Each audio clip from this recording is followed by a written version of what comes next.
Kita mulai saja ya Bapak Ibu. Bismillahirrahmanirrahim. Assalamualaikum warahmatullahi wabarakatuh. Waalaikumsalam warahmatullahi wabarakatuh.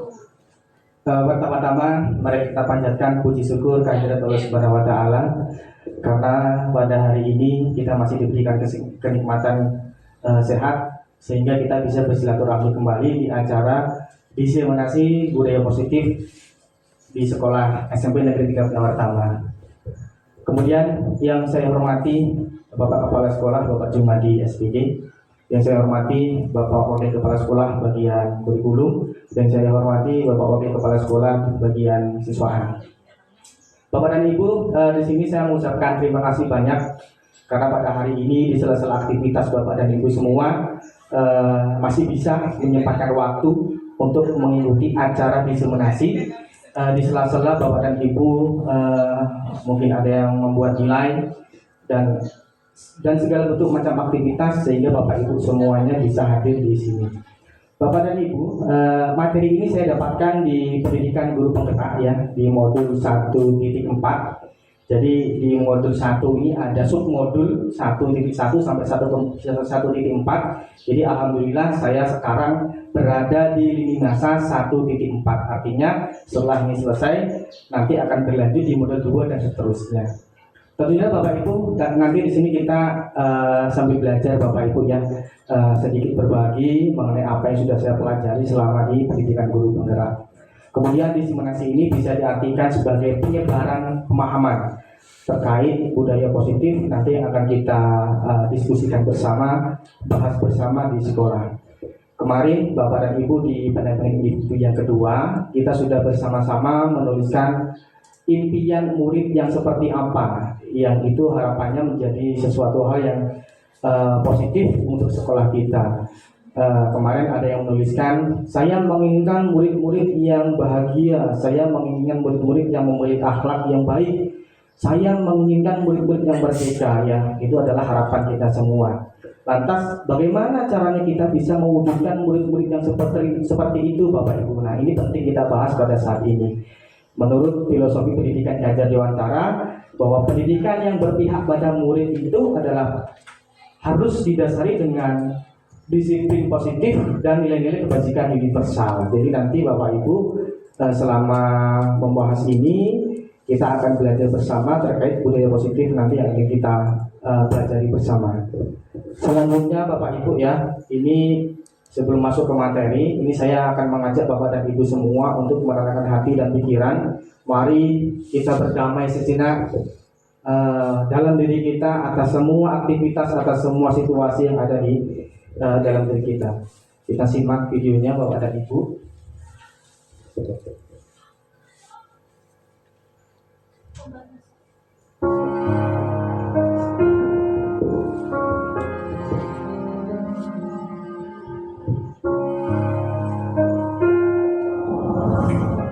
Apa yang ada di pikiran kamu ketika kamu mendengar kata bekerja?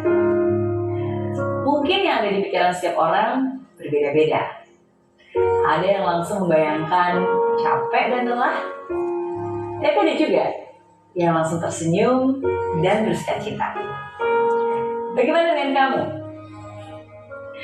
Tahukah kamu bahwa apa yang kamu rasakan terhadap pekerjaanmu sangat mempengaruhi kebahagiaanmu? Bagaimana tidak? Lebih dari 50% waktu di hidup kita dihabiskan untuk bekerja. Kalau pekerjaan hanya sekedar cara untuk mencari makan, maka kamu akan merasa banyak pikiran, banyak tekanan, bahkan bisa jadi beban.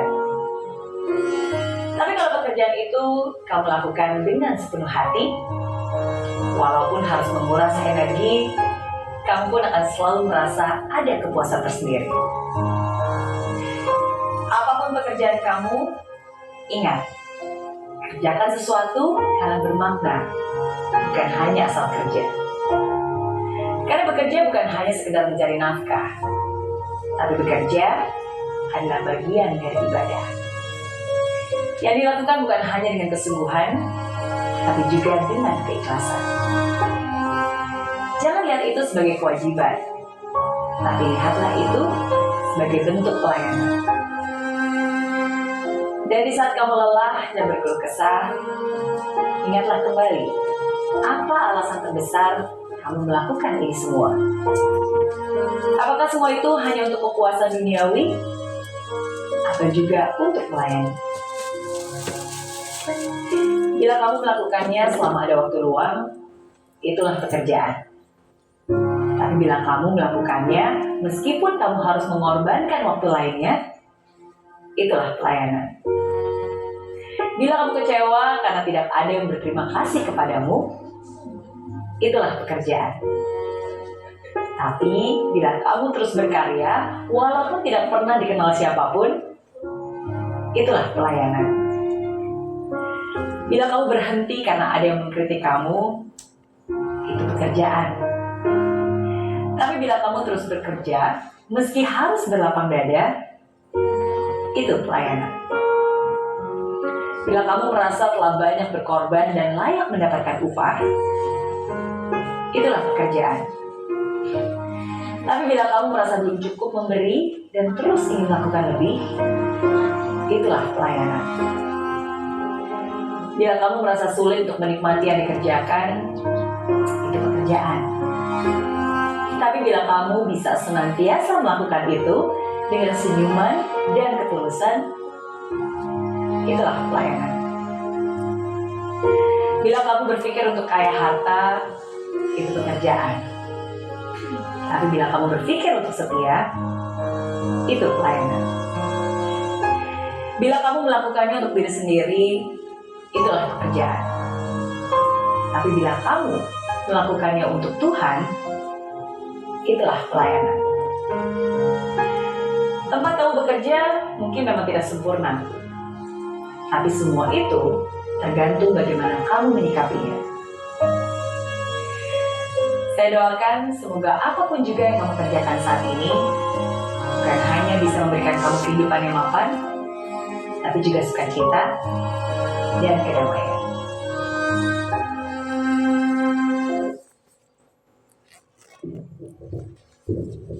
Baik Bapak dan Ibu, sama-sama menyaksikan video mengenai refleksi sejenak tadi ya Bapak Ibu ya.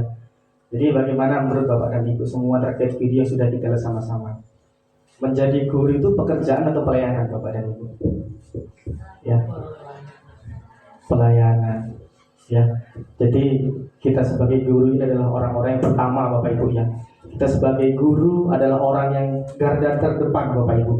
Ketika kita di sekolah, jadi guru hakikat seorang guru itu tidak hanya sekedar mengajar di kelas, tidak hanya sekedar mentransfer ilmu pengetahuan, tapi kita di sini juga mendidik anak-anak kita Bapak dan Ibu ya.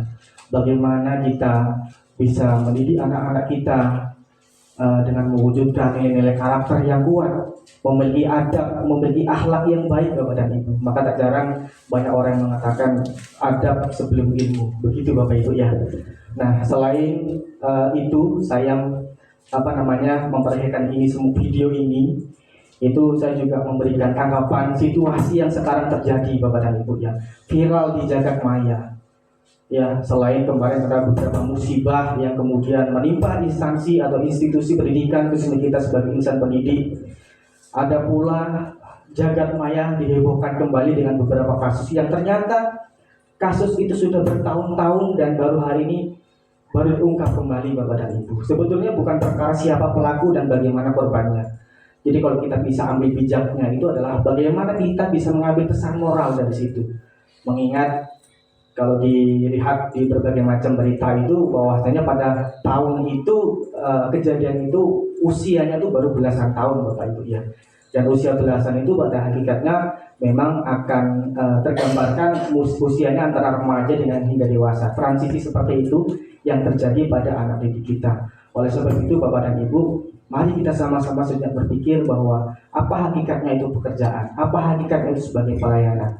Mudah-mudahan kita semua ini diberikan kemuliaan Bapak dan Ibu ya dalam menjalankan aktivitas kita di sekolah, dan jadikanlah sekolah ini sebagai rumah kedua bagi kita dan bagi anak-anak kita agar apa? Agar semuanya bisa kembali nyaman, tentunya untuk mendapatkan keselamatan dan kebahagiaan yang setinggi-tingginya sesuai dari filosofi Ki Hajar Dewantara.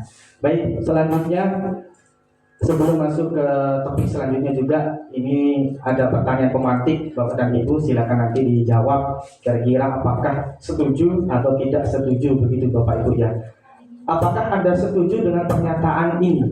Yang pertama, hukuman dapat mendisiplinkan anak. Yang kedua, pemberian hukuman dengan hal positif seperti membaca atau membersihkan halaman sekolah dapat mendisiplinkan anak. Yang ketiga, memberikan penghargaan dapat meningkatkan motivasi belajar anak. Jadi silahkan Bapak dan Ibu, saya kira terkait ini pasti kita sebagai guru tidak mungkin tidak pernah Bapak dan Ibu ya, aktivitas yang kita lakukan di sekolah pasti selalu berhubungan erat dengan anak. Yang pertama, apakah hukuman itu dapat mendisiplinkan anak Bapak dan Ibu? Setuju atau tidak setuju kira-kira? Bagaimana Bapak Ibu? Saya kira ini sudah terbiasa di sekolah dan ini menjadi suatu memang sudah menjadi keresahan begitu di sekolah kita. Kira-kira kalau hukuman itu dapat mendisiplinkan anak tidak Bapak dan Ibu? Tidak, oke ya. Kemudian yang kedua, pemberian hukuman dengan hal positif seperti membaca atau membersihkan halaman sekolah dapat mendisiplinkan anak? Tidak juga, yang betul sekali Bapak. Yang ketiga, memberikan penghargaan, apakah dapat meningkatkan motivasi belajar anak? Bagaimana Bapak? Tidak. Ya. Jadi nanti kita akan bahas Bapak dan Ibu, apakah hukuman itu dapat mendisiplinkan anak? Apakah dengan memberikan punishment atau reward, penghargaan kita bisa meningkatkan motivasi belajar anak, bisa meningkat begitu Bapak dan Ibu ya. Ini menarik kita bahas Bapak dan Ibu. Ya, nanti kita akan bahas apakah boleh atau tidak. Nah, ini adalah topik yang akan kita pelajari pada hari ini. Kita belajar bersama Bapak dan Ibu mengenai budaya positif. Ternyata beberapa topik. Yang pertama ada disiplin positif dan nilai-nilai keberagaman universal. Kemudian ada teori motivasi, hukuman dan penghargaan restitusi. Untuk menjawab tadi ya di pertanyaan pemantik. Kemudian ada keyakinan kelas, ada kebutuhan dasar manusia dan dunia berkualitas, ada restitusi, 5 posisi kendali kita sebagai guru. Dan yang terakhir ada restitusi atau segitiga restitusi. Jadi itu nanti kita pelajari. Nah, selanjutnya Bapak dan Ibu, ini ada terkait perubahan paradigma. Jadi ini saya lihat sudah duduk berpasang-pasangan ya, atau duduk bersebelahan ya Bapak dan Ibu. Jadi saya minta Bapak dan Ibu, ada A dan B, A Anda dan teman Anda sobeklah secari kertas, atau bisa jadi langsung Bapak dan Ibu secara bergantian, satu mengepalkan tangan, satunya berusaha untuk membuka kepalan tangan itu. Kita demonstrasi sejenak Bapak dan Ibu ya. Yang bertindak mengepalkan tangan, anggaplah Bapak dan Ibu ini ketika mengepalkan ada sesuatu yang sangat berharga. Kemudian teman sebelahnya, Bapak Ibu di sebelahnya coba membuka kira-kira. Nah, caranya adalah ketika ingin membuka atau berusaha membuka kepalan tangan di teman Bapak Ibu di sebelahnya, Bapak Ibu boleh menggunakan segala cara. Bisa mengancam, bisa merayu, bisa menghardik, apapun itu. Ya, silakan Bapak dan Ibu yang sudah bersebelahan kira-kira. Ayo digenggam tangannya kira-kira. Bagaimana? Satu menggenggam, satunya coba berusaha untuk membukanya. Jadi bagaimana kira-kira? Silakan. Ayo bisa dimulai. Jadi yang menggenggam itu seakan-akan ini sangat berharga sekali ini, ya. Ya. Oke, bagaimana kira-kira yang terjadi? Ayo bagaimana? Ya. Jadi silakan dikepalkan ya. Jadi silakan lakukan itu Bapak dan Ibu ya. Kemudian ya sudah Bapak dan Ibu, nggak apa-apa Bapak dan Ibu, kita belajar sama-sama Bapak dan Ibu ya. Satu mengepalkan, satunya berusaha untuk membujuk. Jadi bisa digunakan semua cara. Ya. Malah ini merayu puluh Pak. Merayu, nggak apa-apa. Mau merayu, bagaimana Pak Dito dan Bu Tia dari barusan? Yang menggenggam, yang mengapal siapa tadi? Pak Dito ya. Iya. Yang berusaha membuka siapa? Bu Tia. Ya. Terbuka nggak tadi Pak Dito? Terbuka udah. Oh terbuka. Baik Bapak dan Ibu ya. Ini adalah apa yang terjadi Bapak dan Ibu ya. Ini terkait tindakan kontrol atau tindakan pengendalian kita sebagai seseorang, terutama di sekolah sebagai guru. Nah kemudian Bapak dan Ibu, terkait tadi ada yang mengepal, ada yang berusaha untuk membuka kepalan tangan. Nah, sebetulnya Bapak dan Ibu itu sama seperti kita di sekolah Bapak dan Ibu ya, ketika kita dengan murid. Teori kontrol itu adalah bagaimana diri kita itu bisa mengendalikan diri kita sendiri. Jadi kalau seandainya tadi ada yang mengepal, kemudian membuka, berarti yang mengepalkan tangan itu berarti dengan mengizinkan orang itu mengontrol dirinya.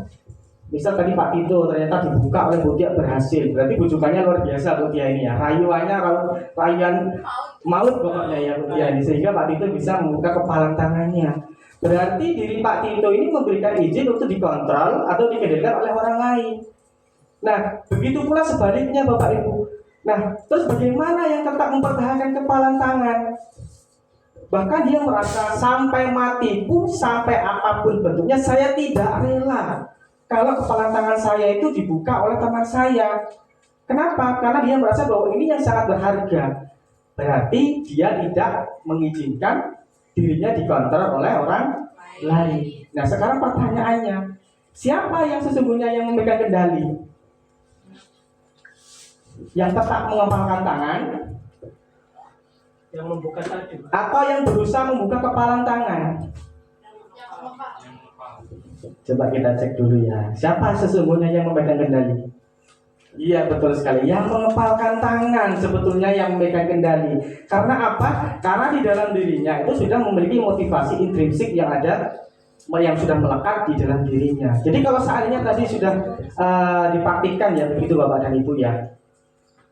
Tadi awalnya ngepal, dibujuk, dihardik, diancam, apapun caranya dia membuka. Padahal kalau dipikir itu berharga sekali yang ada di kepalanya.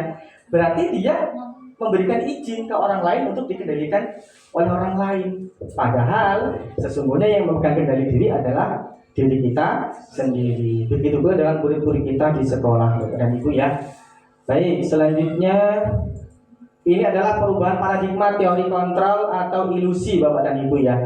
Jadi ilusi itu bisa dianggap sebagai miskonsepsi kita selama ini. Ya, miskonsepsi ya. Yang pertama ilusi guru mengontrol murid Bapak dan Ibu ya. Yang kedua ilusi bahwa kritik dan membuat orang merasa bersalah itu dapat menguatkan karakter. Yang ketiga ilusi bahwa semua penguatan positif efektif dapat bermanfaat. Yang keempat ilusi bahwa orang dewasa memiliki hak untuk memaksa. Jadi kita bahas Bapak Ibu ya mengenai ilusi atau miskonsepsi kita selama ini mengenai perubahan paradigma teori kontrol atau teori kendali. Yang pertama ada ilusi guru mengontrol murid. Pada dasarnya kita tidak dapat memaksa murid untuk dapat berbuat sesuatu. Jika memilih, murid tersebut tidak akan melakukannya. Ini sering kita laksanakan Bapak dan Ibu ya. Misalnya kita di sela-sela jam istirahat ya, ketika sudah masuk bel, ada beberapa mungkin diri kita menganggap silakan masuk kelas sebelum jam 7.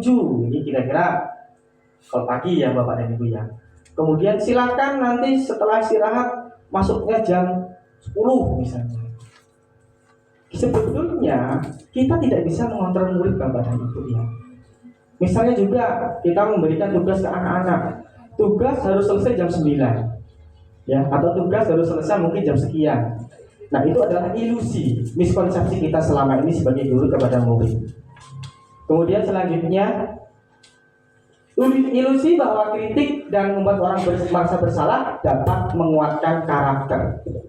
Sadar atau tidak sadar, kita sebagai guru sering melakukan murid merasa bersalah. Kadang sulit bagi guru untuk mengidentifikasi bahwa mereka sedang melakukan perilaku ini. Karena guru seringkali menggunakan suara halus dalam menyampaikan pesan negatif. Misalnya, Bapak tuh udah capek loh ngajarin kamu, kok nggak paham-paham. Udah diajarin bolak-balik kok ya tetap dapat nilai kecil atau nilai sekian. Bapak udah sering loh ngajarin kamu menghitung, tapi kok kamu belum juga paham. Atau udah diajarin berulang kali kok juga belum paham ya. Nada-nada seperti itu tidak perlu kita lontarkan dengan nada-nada dengan intonasi yang tinggi. Cukup halus, tapi membuat murid merasa bersalah. udah diajarin bolak-balik kok nggak hafal, kok nggak paham dan sebagainya. Jadi ini adalah sebuah ilusi yang memang harus kita rubah sebagai pendidik atau guru di sekolah. Selanjutnya bahwa ilusi bahwa semua penguatan positif, efektif dan bermanfaat. Sebagai guru tentunya kita pernah membujuk murid untuk melakukan sesuatu yang kita arahkan. Pernah Bapak Ibu ya bujuk murid ya? Pernah, saya pun juga pernah begitu ya Bapak Ibu ya. Nah sebenarnya dalam jangka waktu tertentu murid akan menolak bujukan kita, atau bisa jadi murid tersebut tergantung arahan dari guru. Itu ilusi penguatan positif, efektif dan bermanfaat. Ternyata itu hanya sebuah ilusi dan miskonsepsi saja. Selanjutnya, ilusi bahwa orang dewasa memiliki hak untuk memaksa.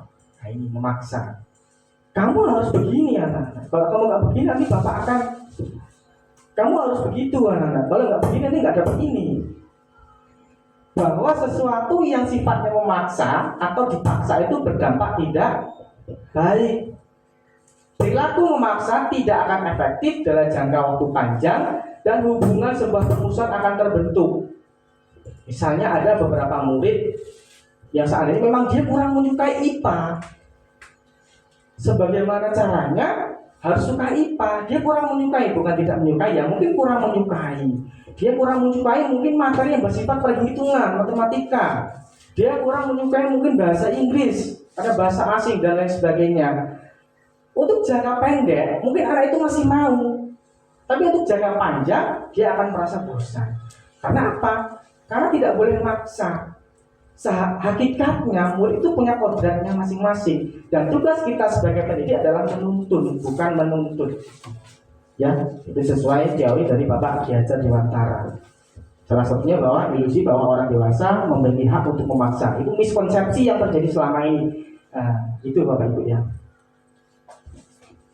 Lantas bagaimana kita bisa merubah cara paradigma lama atau stimulus respon menuju ke pendekatan teori kendali atau teori kontrol kita sebagai guru? Ini perlu diubah Bapak dan Ibu ya. Nah, stimulus respon ini bisa dianggap sebagai paradigma lama. Realitasnya kita menganggap anak datang dalam keadaan sama. Kita harus menganggap anak itu sama semua seperti anak-anak yang lain. Padahal anak itu memiliki keunikan masing-masing, memiliki kebutuhan yang masing-masing.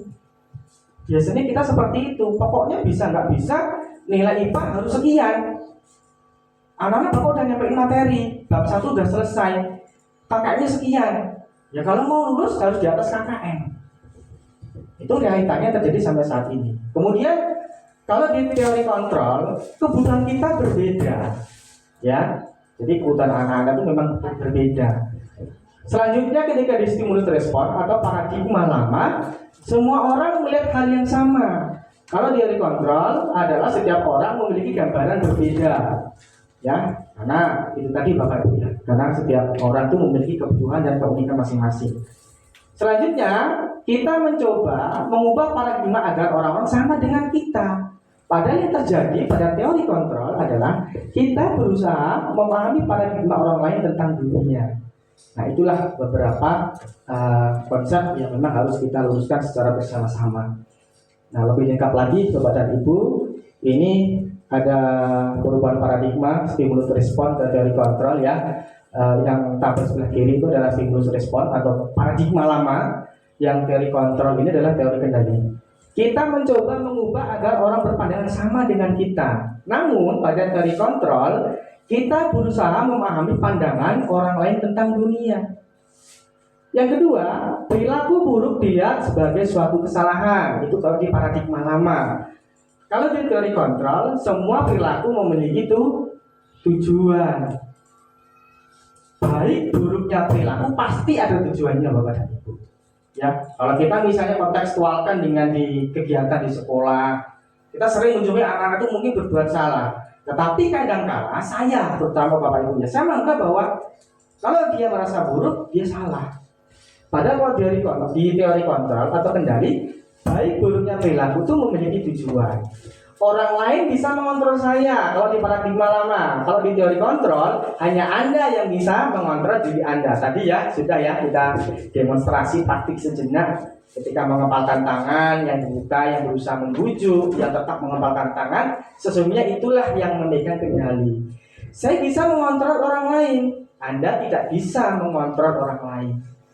Kemudian, pemaksaan adalah saat bujukan gagal. Kalau di teori kontrol adalah kolaborasi dan konsensus menciptakan pilihan-pilihan yang baru. Nanti lebih jelasnya akan kita bahas lebih lanjut untuk di kolaborasi dan konsensus ini ya. Kemudian kalau yang terakhir di stimulus respon atau di paradigma lama, model berpikirnya menang kalah. Jadi kalau ada anak salah, kamu yang menang, kamu yang salah. Ya, kita tanpa melihat tujuannya itu apa anak seperti itu. Kalau di teori kontrol, model berpikirnya menang.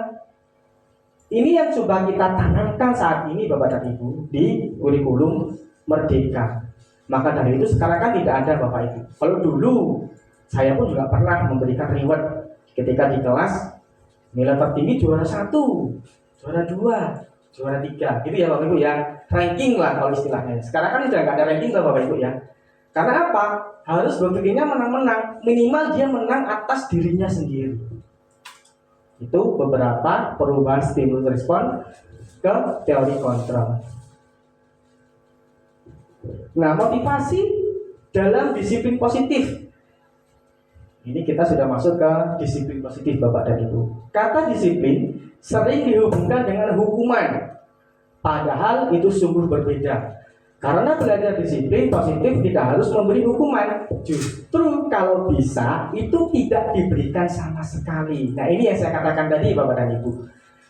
Nanti di beberapa materi mungkin terjadi suatu kontroversi menurut kita. Kok begini ya? Ya, terjadi seakan-akan hati kita merasa nggak pas. Nah, jadi makanya nanti kita bahas sama-sama Bapak dan Ibu ya. Kita belajar sama-sama. Kata disiplin dimaknai sesuatu yang dilakukan kepada orang lain untuk mendapatkan kepatuhan. Saya harus datang jam 7.30 di sekolah. Sudah jadi peraturan di sekolah. Kalau nanti lebih 7.30 nanti akan akhirnya apa? Disiplinnya hanya untuk timbul untuk mendapatkan kepatuhan. Nah, disitulah berarti seseorang akan hanya mendapatkan motivasi ekstrinsiknya karena ada suatu peraturan. Ya, nanti akan kita bahas apa bedanya intrinsik dengan ekstrinsik Bapak dan Ibu. Kata disiplin itu udah ya. Sebagai pendidik tujuan kita adalah menciptakan anak-anak disiplin diri sehingga mereka bisa berperilaku dengan mengacu nilai-nilai kebajikan universal, motivasi intrinsik atau motivasi yang berasal dari dalam dirinya sendiri atau internal, dan bukan motivasi ekstrinsik yang berasal dari luar atau motivasi eksternal. Jadi begitu Bapak dan Ibu, lebih lanjut lagi kita akan mengetahui makna disiplin itu sepertinya apa. Ya. Berasal dari bahasa Latin disiplina yang artinya belajar. Itu hakikat konsep disiplin pada sesungguhnya. Menurut Socrates dan Plato, makna asal dari kata ini berkonotasi dengan disiplin diri dari murid. Disiplin itu siapa yang menciptakan? Ya diri kita sendiri. Bukan karena peraturan, bukan karena motivasi eksternal dari orang lain. Makanya kalau kita ingin berhasil, kita ingin sukses, kita ingin mencapai kebahagiaan, kita ingin mencapai keselamatan, dimulai dari diri sendiri. Disiplin diri membuat orang lain menggali potensinya menuju sebuah tujuan apa yang dia hargai. Namun dalam budaya kita, makna kata disiplin telah berubah menjadi sesuatu yang dilakukan seseorang pada orang lain untuk mendapatkan kepatuhan. Kecenderungan umum adalah menghubungkan kata disiplin dengan ketidaknyamanan, bukan dengan apa yang kita hargai atau pencapaian suatu tujuan mulia. Nah ini, nanti akan kita bahas. Disiplin itu ternyata ada beberapa teori yang menganggap ya karena ketidaknyamanan.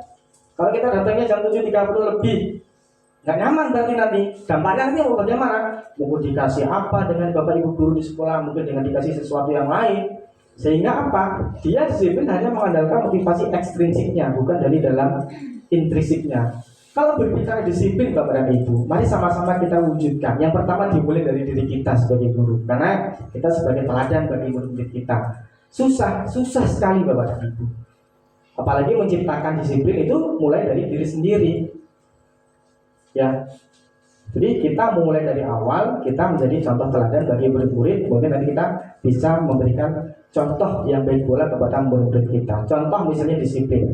Seandainya misalnya di sini, Mas Febri itu ada guru nggak ada guru jam 6:30, kita kan normalnya 7:30 KBM Bapak Ibu ya, jam 7.30 masuk. Ada guru, belum ada guru, bukan nggak ada guru ya, ada guru, belum ada guru. Mas Febri itu jam 6:30 atau jam 6:15 sudah buka pintu. Ya, karena apa? Karena memang itu sudah muncul dari motivasi intrinsiknya beliau. Padahal Bapak Ibu gurunya nanti datangnya ada yang 7 lebih 10 menit, ada yang datang 7.15, yang artinya memang sudah menjadi kebutuhan ketika akan mengajar di sekolah. Sama Bapak dan Ibu, sekarang kita berada di ruangan ini. Saya berbagi, Bapak Ibu sama-sama kita belajar. Motivasinya apa? Karena sama-sama ingin belajar bagaimana caranya kita memahami konsep budaya positif yang di dalamnya ada nilai-nilai kebajikan universal. Salah satunya apa? Disiplin. Ya, jadi begitu Bapak dan Ibu ya. Baik, selanjutnya ini adalah peta konsep dari disiplin positif ya.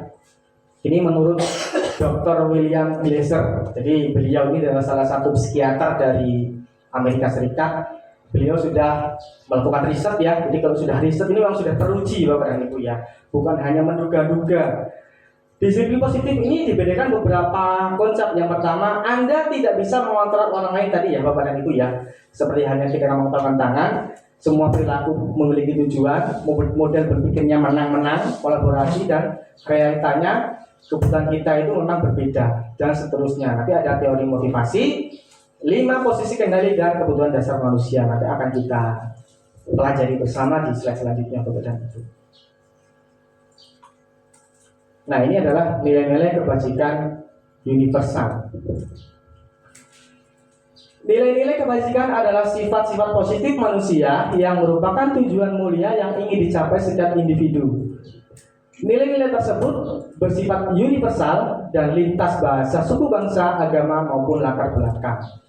Misalnya, setiap perilaku atau perbedaan itu memiliki tujuan. Tadi yang sudah disampaikan. Dengan mengaitkan nilai-nilai kebajikan yang diyakini seseorang, maka motivasi intrinsiknya akan terbangun sehingga menggerakkan motivasi dari dalam untuk dapat mencapai tujuan yang mulia atau tujuan yang diinginkan. Ini menurut Diani dan Gosen tahun 1998. Nah, setiap institusi, setiap sekolah itu pasti memiliki nilai-nilai kebajikan universal sendiri Bapak dan Ibu ya. Nah, kemudian di antaranya ini dimensi-dimensi yang ada pada profil pelajar Pancasila. Saya yakin Bapak dan Ibu sudah tahu semua ya nilai-nilai dimensi yang ada di profil pelajar Pancasila. Ada beriman dan bertakwa pada Tuhan Yang Maha Esa, berakhlak mulia, mandiri, bernalar kritis, berkebinekaan global, bergotong royong, dan kreatif. Ini yang sekarang coba kita sama-sama sedang menanamkan nilai pada kurikulum merdeka atau profil pelajar Pancasila. Sehingga apa Bapak dan Ibu? Ini juga menjadi ilusi kalau menurut saya sebagai seorang pendidik. Jadi kita itu sebagai guru selalu beranggapan setiap ganti pemimpin, ganti kurikulum. Apapun nama kurikulumnya, siapapun menterinya. Jadi kalau seandainya siapa pemimpinnya, apa nama kurikulumnya, siapapun menterinya, kalau seandainya kita memang sudah senantiasa menanamkan nilai-nilai ini yang ada pada dimensi pelajaran Pancasila, itu sebenarnya kurikulumnya juga sama Bapak dan Ibu.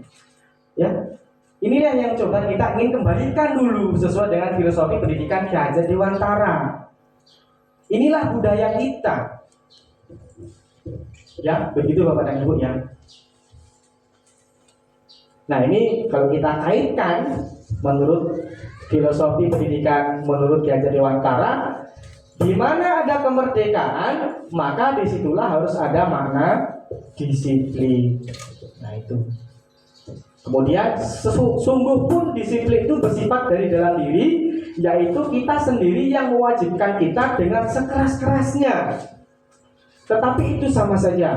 Sebab jika kita tidak cakap melakukan disiplin diri, wajiblah penguasa lain mendisiplinkan diri kita, dan peraturan demikian itulah harus ada dalam suasana yang merdeka.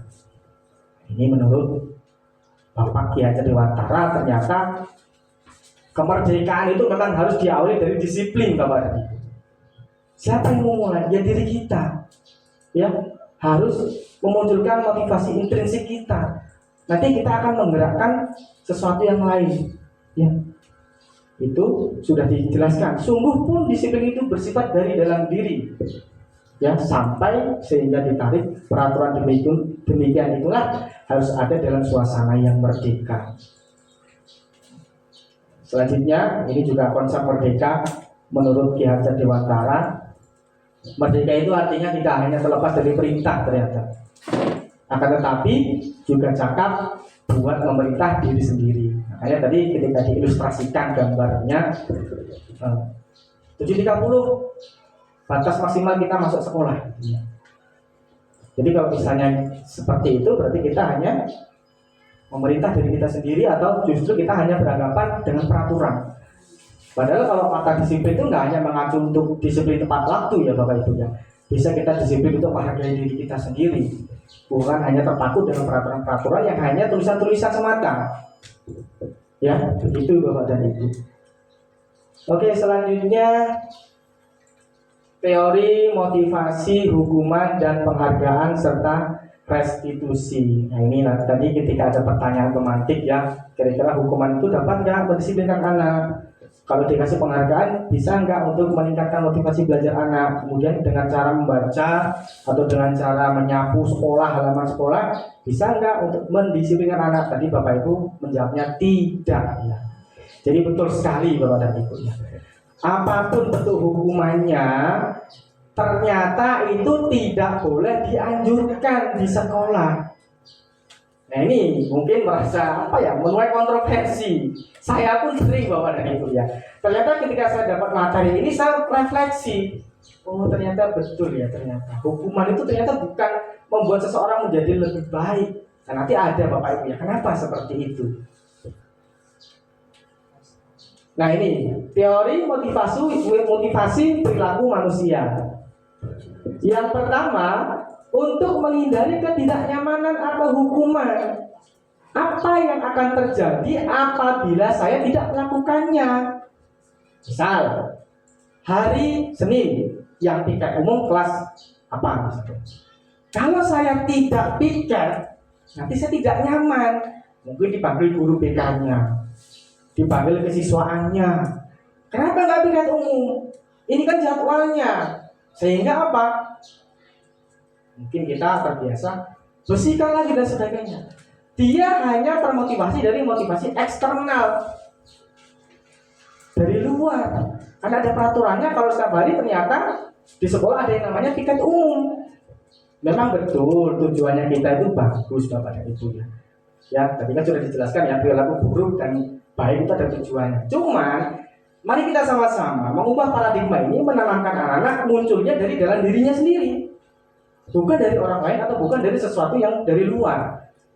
Ini juga bukan berlaku untuk murid, juga untuk kita sebagai bapak dan ibu guru yang hakikatnya adalah orang yang menjadi garda terdepan dalam menjadi teladan yang contoh bagi murid kita.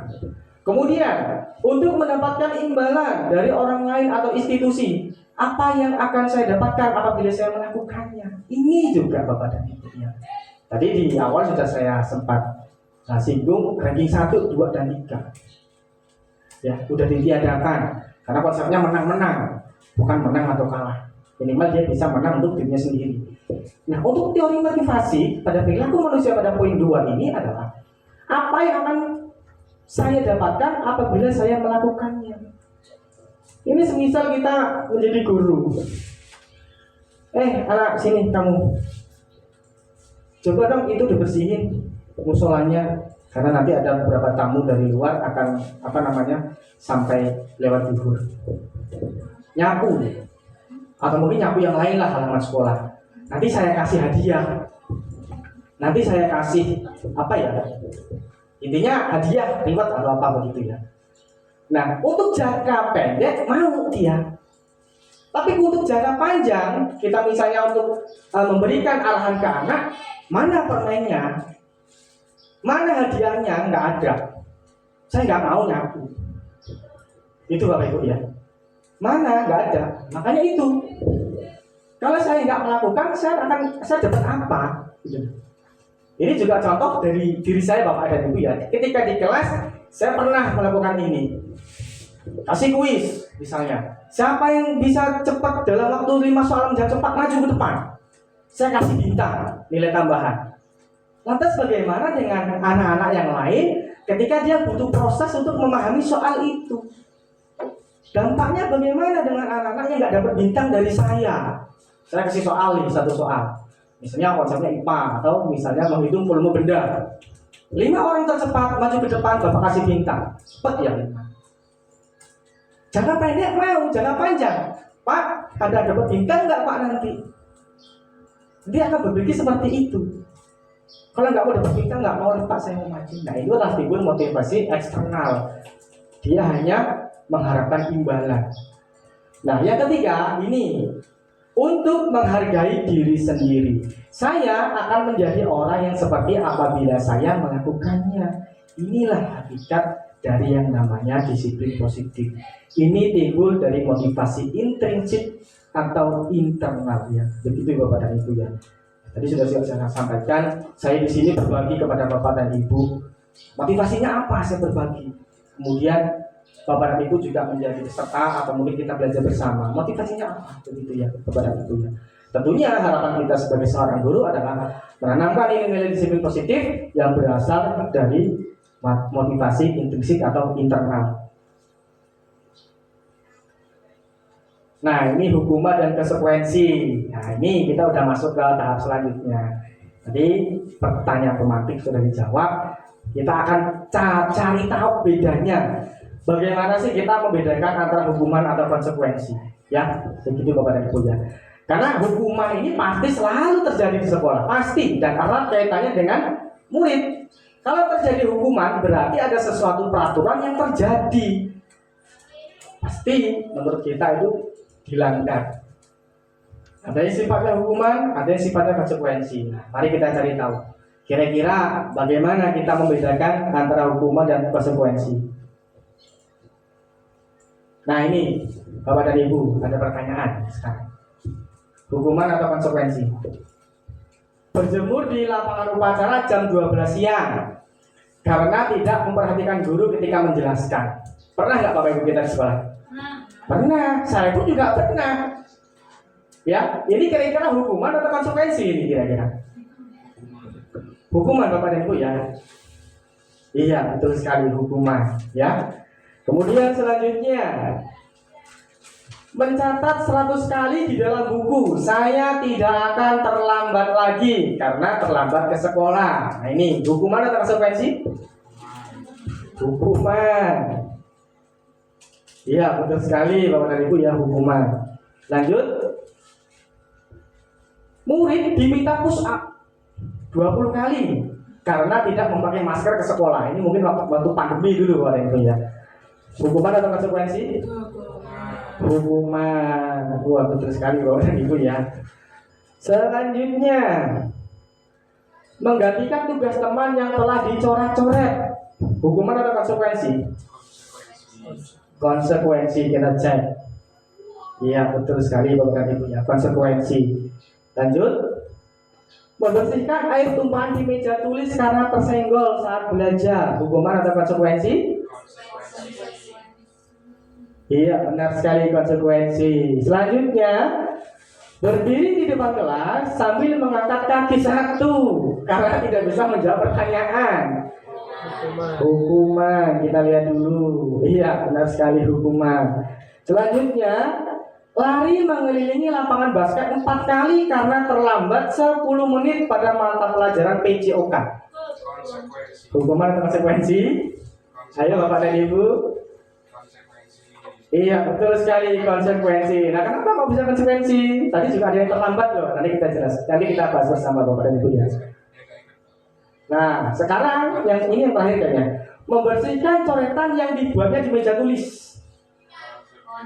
Hukuman atau konsekuensi? Iya, benar sekali, konsekuensi ya Bapak dan Ibu ya. Nah, ini nanti kita akan bahas bedanya hukuman dan konsekuensi. Kalau konsekuensi itu saling berhubungan Bapak dan Ibu ya. Jadi itu misalnya ada anak terlambat misalnya, ya datanya jam sekian gitu ya, ininya terlambat, suruh lari lapangan basket atau lapangan upacara. Tadi kan hukuman ya, karena tidak berhubungan. Lah tadi bedanya apa dengan yang mata pelajaran PJOK? Bisa jadi ketika mapel PJOK sedang pemanasan, si murid tersebut terlambat. Akhirnya apa? Oleh guru PJOK suruh lari. Berhubungan nggak Bapak dan Ibu? Berhubungan, itulah yang dinamakan konsekuensi. Nah ini penekanannya di sini Bapak dan Ibu ya. Kalau hukuman, sesuatu yang menyakitkan itu terjadi, sakit. Kalau misalnya anak salah, suruh maju. Sini yang nggak pakai atribut ketika upacara, buat barisan sendiri. Sering ya Bapak Ibu ya. Saya apalagi gitu kan ya. Kemudian sakit nggak kira-kira? Malu dia pasti.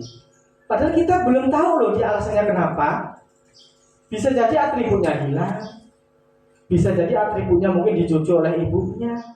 Bisa jadi mungkin dia memang belum punya atribut karena ya mungkin ekonomi ya Bapak Ibu ya, dan sebagainya. Tapi kadang-kadang kita sudah menganggap jangan sana bersendiri. Ngapain WC? Apa pemutih sampah dan sebagainya. Sakit seperti Bapak dan Ibu. Ya, kalau konsekuensi itu nggak menyakitkan, tapi sesuatu terjadi. Selanjutnya hukuman membuat anak sakit ya tadi ya, baik fisik maupun hati untuk jangka waktu lama. Nah ini dampaknya khawatir kita. Karena anak-anak di sekolah itu bukan hanya itu. Pak Arjun ngajar IPA, saya pernah loh dulu dikasih nilai tinggi sama Pak Arjun ketika ujian apa misalnya ulangan harian di IPA. Itu Bu Tia misalnya ngajar matematika, saya pernah dikasih nilai tinggi sama Bu Tia karena saya berhasil menyelesaikan soal dapat nilai 100. Anak-anak itu bukan itu. Jadi apa? Kita ini sudah memperlakukan anak sekolah sebagaimana, untuk apa? Bagaimana? Itu yang diingat nanti. Ketika dia sudah sakit, dia ingat-ingat. Pak Arjun dulu pernah nyuruh saya bermesin. Saya nggak pakai atribut loh. Kalau saya aja juga belum dikasih uang sama ibu, saya dipanggil sama Pak Arjun, suruh saya sendiri. Malu saya. Akan diingat itu sampai besok dia sudah dewasa. Kalau hukuman, kalau saya konsekuensi, membuat anak hanya merasa tidak nyaman saja dalam jangka waktu yang pendek. Nah, kamu kenapa tidak pakai atribut? Alasannya apa? Bla bla bla bla. Ya sudah, minggu ini masih ada toleransi ya kan ya. Kalau bisa minggu depan sudah pakai atribut agar nanti upacaranya tidak ada yang baris sendiri di sebelah sana. Hanya tidak nyaman. Itu bedanya. Kemudian anak membenci kedisiplinan. Nah ini yang sering kita lihat. Piket umum. Pak ini Pak, dia nggak piket umum, laporan ketua kelas atau sekretarisnya. Padahal sebenarnya itu juga harus menjadi tanggung jawab. Itulah yang menjadi nilai-nilai motivasi intrinsik gitu ya. Kalau konsekuensi anak menghargai disiplin. Nanti kalau nggak piket, sekolahnya kotor, sekolahnya siapa? Sekolah kita. Yang malu siapa? Kita. Nah kalau seandainya kalau nggak piket, kalau sudah dipiketi, kalau saya bersih, yang bangga siapa? Kita. Itu hanya pertanyaan-pertanyaan yang hanya perantara ya, membedakan antara hukuman dan konsekuensi. Kemudian selanjutnya, mendorong anak menyakiti diri sendiri, mendorong anak agar mudah menyesuaikan diri. Jadi kalau menyakiti diri sendiri, dia pasti benci disiplin, benci peraturan, akhirnya apa? Terus begitu dia. Konsep diri yang buruk menganggap bahwa saya itu kok salah terus ya, kok nggak ada benernya. Udah begitu salah, udah begini salah. Nah kalau konsep yang dikonsekuensi, diri yang baik. Kemudian anak belajar untuk menyembunyikan kesalahan. Bukan saya Pak yang ambil Pak, saya lupa piket umum. Itu salah tulis saja dari si A misalnya. Padahal piket umum gitu ya. Kemudian anak belajar untuk memenuhi peraturan kalau yang dikonsekuensi. Marah dia, rasa bersalah, dipermalukan, merasa tak dihargai. Nah ini saya sangat tersentuh hati saya Bapak dan Ibu ya, ketika dulu masih jadi siswaan di era pandemi sangat luar biasa sekali Bapak dan Ibu ya, karakter anak-anak. Saya merasa menganggap murid itu saya panggil, ternyata bukan seperti ini. Ya, merasa murid tidak dihargai. Saya merasa apa ya? Ya inilah. Saya mendapatkan materi ini di modul 1.4. Kemudian kalau di konsekuensi, kehilangan hak, ya hanya kehilangan hak, dibuat tidak nyaman, diasingkan sementara. Dipanggil mungkin ke ruang BK, dipanggil ke meja atau ke ruang kesiswaan dan sebagainya. Ditelusuri. Begitu Bapak dan Ibu ya. Bedanya hukuman dan konsekuensi. Nah, ini adalah untuk mengubah identitas gagal ke identitas sukses. Hukuman itu tadi ya, sesuatu yang menyakitkan harus terjadi. Kalau konsekuensi itu sesuatu harus terjadi. Nah, kalau di restitusi itu merupakan pilihan. Kemudian untuk yang hukuman tidak nyaman untuk murid atau anak jangka waktu panjang tadi ya, dia tidak akan nyaman, akan mengingat apa yang kita lakukan kepada anak itu. Kalau di konsekuensi tidak nyamannya hanya untuk jangka pendek. Ditanya dulu kenapa nak, alasannya apa. Nah kalau misalnya untuk restitusi menguatkan, ya murid akan tersakiti terus ya. Tadi sudah, nanti kalau misalnya ada lebih lanjut nanti akan saya berikan materi ini Bapak dan Ibu ya, karena itu sudah intinya adalah kalau hukuman itu negatif, konsekuensi itu netral, restitusi itu adalah positif. Jadi kalau misalnya nanti ada pertanyaan, nah terus gimana Pak, hukuman nggak boleh, konsekuensi mungkin belum boleh, mungkin ya restitusi itu pilihan Bapak dan Ibu ya. Karena sebetulnya restitusi ini adalah untuk menguatkan, ya. Bukan suatu penekanan, karena dikuatkan. Nanti ada salah satu contoh apa itu restitusi. Nah ini tadi ketika anak yang juara kelas misalnya atau ranking, kita kasih hadiah, reward, penghargaan. Namanya dihukum oleh penghargaan. Apa sih sebenarnya? Maksudnya bagaimana? Lihat. Kita lihat sama-sama. Ini ada 5 unsur dari riset ya. Nah ini sudah dijelaskan dari ini hasil riset Bapak dan Ibu, penelitian. Jadi ini sudah teruji. Yang pertama pengaruh jangka pendek dan jangka panjang. Nah itu ya. Kalau seandainya kita berikan reward ke anak, Pak mana hadiahnya? Kok nggak dikasih lagi? Saya nggak mau melakukannya lah. Saya nggak semangat lah untuk belajar di materi Bapak di mata pelajaran itu. Jangka pendek oke-oke aja, kita kasih apa? Jajan, kita kasih coklat, kita kasih piala, kasih sertifikat. Ternyata itu bukan, tidak efektif. Nah ternyata penghargaan itu juga bisa menghukum. Yang pertama, kalau seandainya kita kasih ranking 1, 2, 3 di kelas, bagaimana dengan siswa yang lain? Ya, bagaimana? Kok saya udah dikasih hadiah ya? Apa mentang-mentang saya nggak ranking? Berarti di situ kita sudah membedakan atau kita sudah menganggap bahwa kamu harus sesuai apa ya, seperti nilai yang diinginkan kan begitu. Kemudian penghargaan mengurangi ketepatan. Nah itu juga ya. Kemudian penghargaan itu tidak efektif ya, sama seperti tadi di awal sudah kami jelaskan. Penghargaan merusak hubungan. Nah ini juga yang bahaya sekali. Pak Arjun ini ngasih penghargaan sama dia terus sih. Kok sama kita yang mungkin kurang dapat ranking kok nggak dikasih penghargaan ya? Karena kan sebenarnya penghargaan itu nggak secara fisik ya Bapak Ibu ya. Penghargaan itu nggak cuma secara wujud nyata sebuah barang. Penghargaan itu bisa dilakukan sebuah mungkin motivasi, ya semangat lebih dekat ke murid. Ini justru merusak hubungan kalau dengan guru, lah kalau dengan siswa. Ini yang bahaya juga Bapak Ibu. Ya, ketika si A dapat reward atau penghargaan, dapat kok dia terus ya, apa saya nggak bisa ya? Seakan-akan anak itu justru memvonis dirinya sendiri. Saya nggak bisa ya, kok itu terus yang dapat penghargaan dan lain sebagainya. Itu sebetulnya ya. Selanjutnya penghargaan menurunkan kualitas, penghargaan mematikan kreativitas, dan penghargaan justru mengurangi motivasi intrinsik. Nah, itu sangat bahaya sekali ternyata Bapak dan Ibu ya. Mari kita sama-sama refleksi, mari kita sama-sama untuk menemukan solusi bagaimana cara kita menjadi guru yang memang benar-benar menanamkan nilai-nilai motivasi intrinsik, terutama bagi diri kita sendiri sebagai guru, juga baik untuk anak-anak kita di sekolah.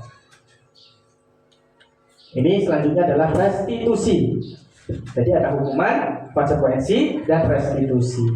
Restitusi adalah proses menciptakan kondisi bagi murid untuk memperbaiki kesalahan mereka, sehingga mereka bisa kembali pada kelompok mereka dengan karakter yang lebih kuat.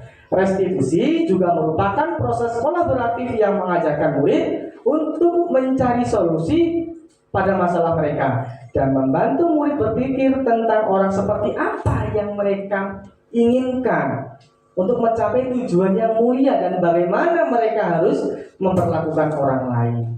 Inilah kita memang harus dianjurkan memang memahami restitusi itu apa sebetulnya.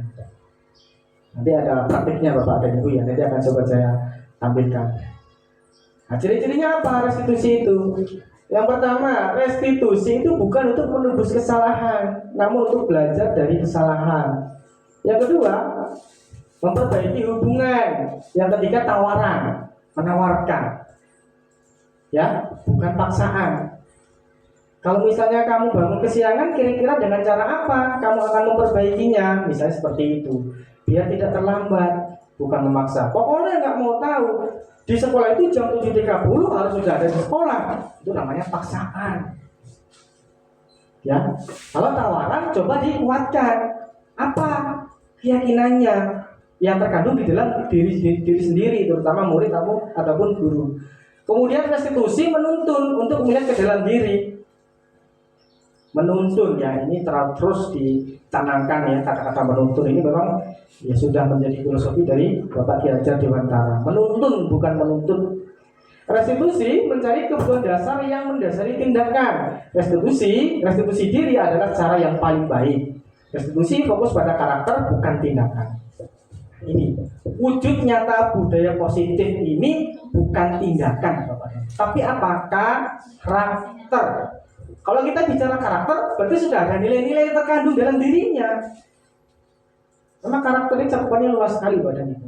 Restitusi fokus pada solusi, dan yang terakhir, restitusi mengembalikan murid yang berbuat salah pada kelompoknya, bukan justru diasingkan. Itu salah kamu ya. Nanti dilihat teman-temanmu, kamu ngepel BC itu, wah itu kan, kasihan ternyata bapak ini. Bukan seperti itu. Biar apa? Biar dia kuat kembali ke teman-temannya, diterima teman-temannya, untuk menghindari hal-hal yang tidak diinginkan. Ya, begitu Bapak dan Ibu ya, restitusi. Nah sekarang selain tadi ternyata ada konsep keyakinan kelas. Nah ini perlu kita bahas. Monggo sama-sama nanti kita sepakati. Kira-kira itu lebih tepatnya peraturan atau keyakinan. Peraturan sekolah atau keyakinan sekolah, tata tertib kelas atau keyakinan kelas. Mengapa tidak peraturan saja? Mengapa harus keyakinan kelas? Misal, ada pernyataan pemantik. Mengapa kita memiliki peraturan harus menggunakan helm bila mengendarai kendaraan roda 2? Mengapa Bapak dan Ibu? Selain dia menganggap bahwa itu sudah menjadi prosedur dari tertib berlalu lintas. Betul sekali, menjaga keselamatan. Keselamatan itulah yang kita munculkan, bukan hanya sekedar tata tertib berlalu lintas. Kalau ketemu Pak Polisi nanti kita ditilang. Kemudian, mengapa kita memiliki peraturan 3 meter? Ini kayaknya waktu masih pandemi ya, menggunakan masker, mencuci tangan dan menjaga jarak 1,5 meter. Untuk apa kira-kira? Menjaga kesehatan, bukan hanya sebagai protokol kesehatan, tapi menjaga kesehatannya itu yang coba kita munculkan dari dalam diri kita. Selanjutnya, mengapa kita memiliki peraturan harus datang tepat waktu pada saat mengikuti pelatihan atau pada saat sekolah? Untuk apa? Disiplin. Maka tadi saya gambarkan, Mas Febri itu jam 06.30, setengah 7 atau jam 06.15, guru belum datang, dia tetap buka pintu gerbang ini. Tidak terpaku dengan jam masuk sekolah jam berapa. Ya ternyata Mas Febri itu sudah memunculkan motivasi intrinsiknya. Dia sudah mengenali dirinya. Begitu Bapak dan Ibu ya. Juga kita sebagai guru, karena kita sebagai contoh atau teladan bagi murid-murid kita. Untuk mendukung motivasi intrinsik kembali ke nilai-nilai atau keyakinan-keyakinan, lebih menggerakkan seseorang dibandingkan mengikuti serangkaian peraturan. Yakin kita ini bisa kok disiplin, ya. Daripada kita hanya mengikuti peraturan, datang tepat waktu jam sekian dan sebagainya. Oke, selanjutnya ini ada suatu pertanyaan lagi. Yang mana yang merupakan keyakinan kelas? Mengapa? Itu kan kesepakatan ya. Yang tabel sebelah sana yang ada TK Dharma Wanita Persatuan 1, yang sebelah sini yang backgroundnya putih, itu juga kesepakatan. Kita coba belajar satu persatu Bapak dan Ibu, sama-sama belajar. Kesepakatan kelas yang pertama, datang tepat waktu, mengucap salam. Kemudian yang kedua, menjaga kebersihan sekolah. Yang ketiga, berdoa sebelum dan sesudah kegiatan. Yang keempat, aktif dalam pembelajaran. Dan yang kelima, tertib. Manakah yang kesepakatan atau manakah yang keyakinan? Kalau yang sebelahnya, guru dan murid saling menyayangi. Kami murid yang semangat belajar. Kami murid yang peduli dengan teman-teman. Di situ ada bedanya ya Bapak dan Ibu. Ada nilai-nilai yang terkandung. Meskipun itu sebuah kalimat, ternyata ada nilai terkandung. Saling menyayangi. Loh Pak, kenapa kok itu namanya kesepakatan? Karena keyakinan dibentuk berdasarkan kesepakatan. Ya, itu hanya pemantik saja Bapak dan Ibu ya. Kemudian yang kedua, semangat. Nah, ini nilai terkandungnya semangat. Kemudian saling peduli. Ya, peduli antara guru dengan guru, peduli dengan teman. Begitu pula peduli dengan antar guru dan teman, dan seterusnya. Begitu ya Bapak dan Ibu. Nah, ini bedanya Bapak dan Ibu, peraturan dengan keyakinan kelas. Kalau peraturan selalu kembalikan buku ke tempatnya. Misalnya kita pergi ke perpustakaan, pada mata pelajaran bahasa Indonesia ada materi tertentu anak-anak diajak ke perpus, atau mungkin nggak hanya mata pelajaran bahasa Indonesia, karena literasi kan penting ya Bapak Ibu ya, ke perpus. Berarti ketika sudah baca buku, kira-kira bagaimana mengembalikannya ke tempatnya, itu kalau peraturan. Tapi kalau nilainya tanggung jawab. Kemudian dilarang mengganggu orang lain, misalnya temannya lagi belajar ngerjain tugas kelompok, aku jangan ganggu saya. Kadang-kadang anak-anak kan begitu ya. Ya unik begitu ya, bukan nakal sih, kita nggak boleh melabeli anak itu dengan mudahnya nakal, kamu bandel, itu nggak boleh ternyata Bapak dan Ibu ya. Berarti apa nilai-nilai yang harus dimunculkan? Menghormati, kemudian hadir di sekolah 15 menit sebelum pembelajaran dimulai. Dia berusaha berkomitmen, juga menghormati orang lain, bukan hanya sekedar datang tepat waktu karena 7.30 mungkin masuk sekolah. Dilarang melakukan kekerasan. Ini juga nggak boleh ya Bapak dan Ibu ya. Ini yang menurut saya pribadi sangat khawatir kita seperti itu ya Bapak Ibu ya. Kekerasan itu sangat luar biasa loh anak-anak sekarang itu ya. Karena semua bentuk informasi mudah sekali diakses. Sekarang sudah dunianya apa? Milenium digital. Kadang kita sebagai guru aja kalah sama anak. Cepat sama anak informasinya, dia tahu informasi itu, guru aja belum tahu, ya. Dan khawatir kita akan diterapkan dengan teman-temannya. Mudah-mudahan kita menjadikan murid yang benar-benar memiliki akhlak yang mulia, merdeka, bahagia, dan menjunjung tinggi keselamatan. Gurunya pun juga demikian, ya. Dilarang menggunakan narkoba, itu juga nilainya apa? Atau obat-obatan terlarang, ya, itu juga kesehatan. Bergantian atau menunggu giliran. Misalnya kalau seandainya kita bagi nomor ketika ujian, ini kan kadang kalau anak-anak kan juga banyak ya kita kumpulkan. Kadang ada yang ke sana, ada yang ke sini, lagi sana, lagi sini. Coba kita terapkan keyakinan kelas kita apa? Mengantri itu bagaimana sih seharusnya itu? Sabar, ya. Menghormati orang lain. Gunakan masker, tadi sudah kita sampaikan, kesehatan dan keselamatan. Jangan berlari di kelas atau koridor, itu juga bisa menjunjung tinggi keselamatan atau keamanan, ya. Itu. Nah ini coba saya akan tayangkan contoh praktik penerapan kelas yang sudah saya buat. Ya, kemarin belum lama ini saya sudah mencoba membuat praktik penerapan keyakinan kelas. Nah, coba sama-sama kita cermati Bapak dan Ibu ya. Saya di sini hanya berbagi ya Bapak Ibu ya, sama-sama belajar.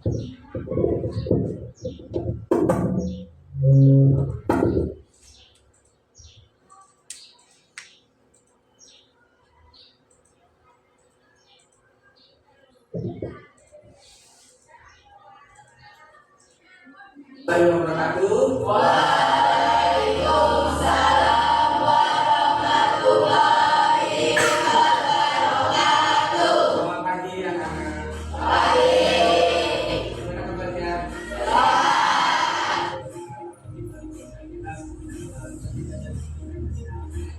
Anak-anak, sebelum pembelajaran hari ini kita mulai, nanti kita akan membuat keyakinan kelas terlebih dahulu. Tapi sebelum kita nanti membuat keyakinan kelas, Bapak minta tanya dulu. Anak-anak tadi tiba di sekolah jam berapa? 7. Rata-rata mudahnya jam 7. Adakah yang lebih dari setengah 8? Ya. Anak-anak ketika masuk kelas ini apakah memakai seragam yang rapi?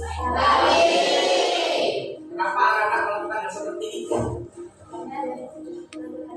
Karena ada peraturannya. Tepuk tangan dulu untuk Kansa. Ya, kira-kira peraturan apa lagi selain yang saya sebutkan tadi? Tidak boleh membuang sampah sembarangan. Tepuk tangan dulu untuk kita. Ada lagi? Peraturan apa lagi? Tidak boleh merokok. Tidak boleh merokok. Tepuk tangan dulu.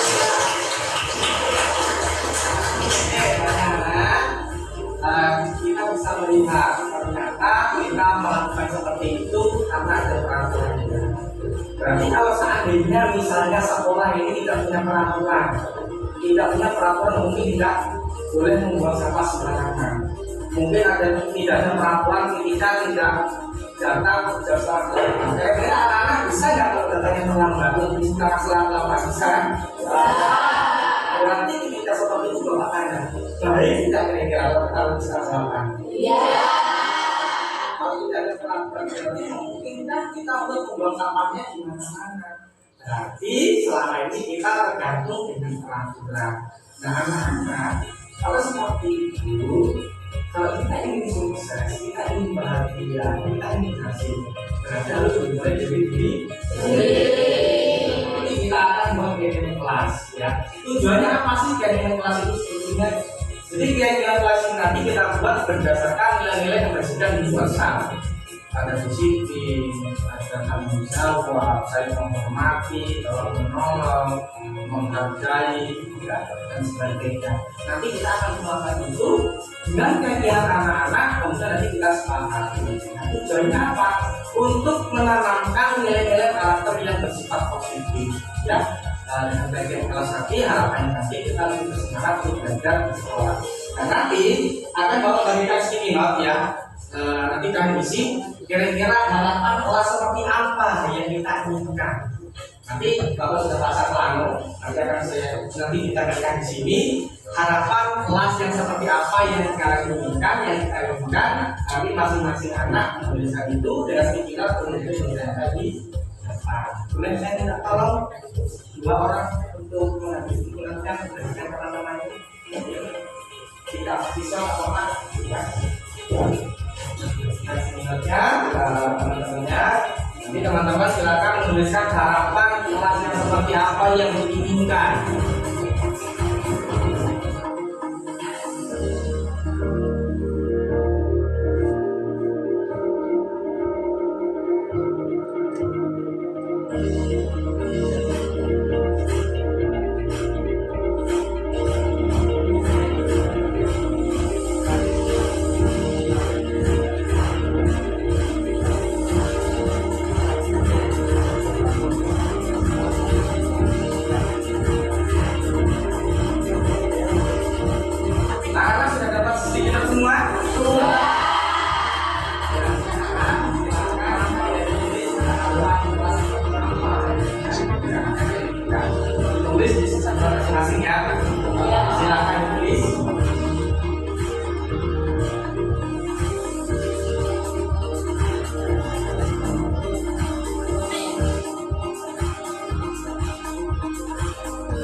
Semuanya menyampaikan tentang harapan kelas yang diinginkan melalui stiker yang sudah ada di papan link ya.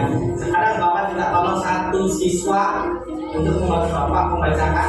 Siapa kira-kira? Ya.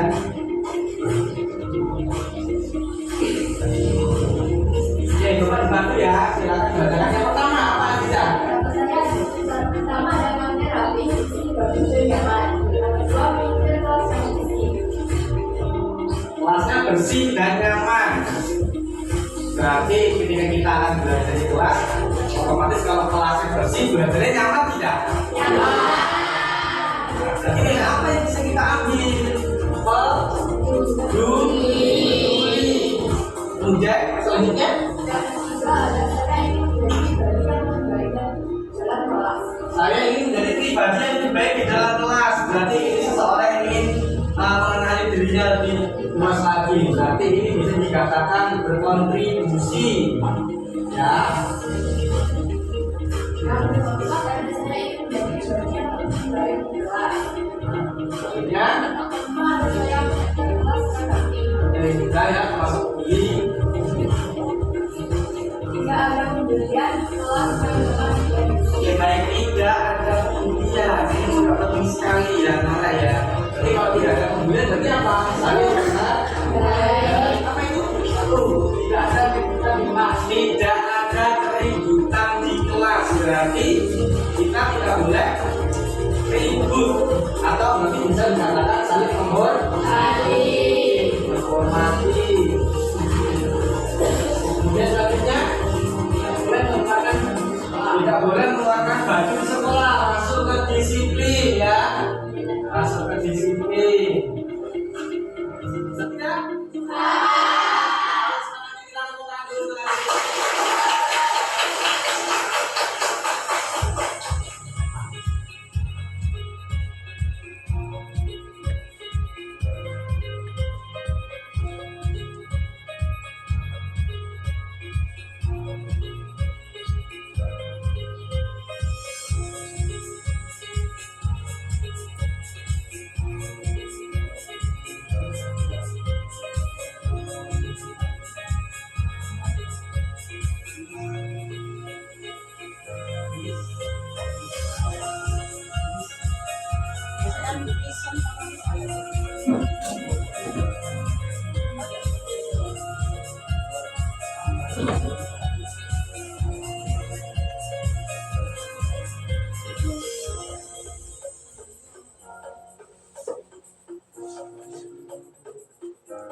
Mana saya hai dulu dong.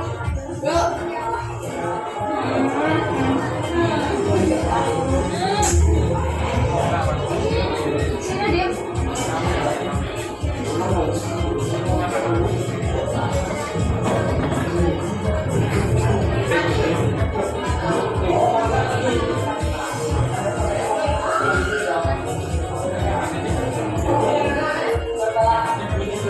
Assalamualaikum warahmatullahi wabarakatuh. Halo, nama saya Adia dari kelas 8K. Saya merasa senang telah membuat keyakinan kelas tanpa Arjun. Saya juga merasa termotivasi dan siap melaksanakan keyakinan kelas yang sudah disepakati. Saya merasa nyaman ketika belajar di kelas. Terima kasih Pak Arjun. Assalamualaikum warahmatullahi wabarakatuh. Assalamualaikum warahmatullahi wabarakatuh. Halo, perkenalkan saya Akbar dari kelas 8C. Saya sangat senang sekali kalau belajar keyakinan kelas bersama Pak Arjun. Saya dan teman-teman dapat mengutarakan apa yang kita inginkan melalui keyakinan yang telah disepakati. Saya dan teman-teman merasa nyaman dan bersemangat saat belajar. Terima kasih Pak Arjun. Wassalamualaikum warahmatullahi wabarakatuh. Oke, baik ya Bapak Ibu, kita sudah sama-sama menyaksikan. Jadi tentunya ketika membuat seperti itu saya tidak sendiri ya Bapak dan Ibu. Jadi pentingnya kolaborasi di antara teman-teman sejawat ya. Jadi itulah keyakinan kelas yang mencoba saya sudah buat ya, dengan nilai-nilai kebajikan universal. Jadi mudah-mudahan harapannya ketika kita sudah membuat keyakinan kelas, mudah-mudahan anak-anak belajar itu nggak hanya sekedar materi saja, dia juga bisa mengenali karakter dia, menguatkan juga, tentunya mewujudkan pendidikan yang berpihak pada murid. Selanjutnya adalah kebutuhan dasar manusia dan dunia berkualitas. Ada 5 kebutuhan dasar pada manusia Bapak dan Ibu. Ada kebutuhan bertahan hidup, kesenangan, kebebasan, penguasaan, kasih sayang, dan diterima. Jadi kalau 5 ini tidak ada Bapak dan Ibu, berarti sebagai seorang manusia akan mengalami sesuatu hal yang mungkin kurang bisa diterima. Salah satu contohnya adalah seseorang melakukan tindakan itu berarti seseorang tersebut itu memenuhi kebutuhannya Bapak dan Ibu ya. Ada 5, bertahan hidup, butuh makan Bapak Ibu ya. Butuh makan nggak kira-kira? Butuh. Biasanya kalau kita sarapan dulu, nanti ketika ngajar atau mungkin belajar di kelas kurang bersemangat. Penguasaan juga, kebebasan. Murid itu juga butuh kebebasan Bapak Ibu. Barangkali dia nggak selalu ngajarnya di kelas. Kita bisa aja anak-anak kita ke mana? Lingkungan-lingkungan yang bisa mendukung atau yang bisa menunjang pembelajaran, diajak keluar kelas. Kemudian kesenangan, guru harus menciptakan metode pembelajaran atau strategi yang menarik. Agar apa? Di kelas itu nggak bosan. Jadi pembelajaran kita tuh menyenangkan dan kasih sayang dan diterima. Ini juga penting Bapak dan Ibu ya. Nggak cuma guru dengan siswa, siswa dengan siswa. Ini kadang-kadang kita nih kalau bagi kelompok, kadang-kadang kita masih menemukan anak yang aku nggak mau lah sama kelompok itu. Aku nggak mau Pak, itu Pak. Itu juga kita sebagai guru harus bijak dalam menyikapi itu ya.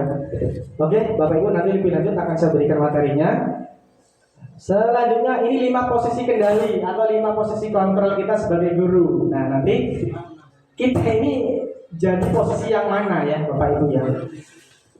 5 posisi kontrol kita. Ada penghukum yang pertama, ada yang kedua pembuat orang merasa bersalah, ada yang ketiga sebagai teman, yang keempat sebagai pemantau, dan yang kelima sebagai manajer.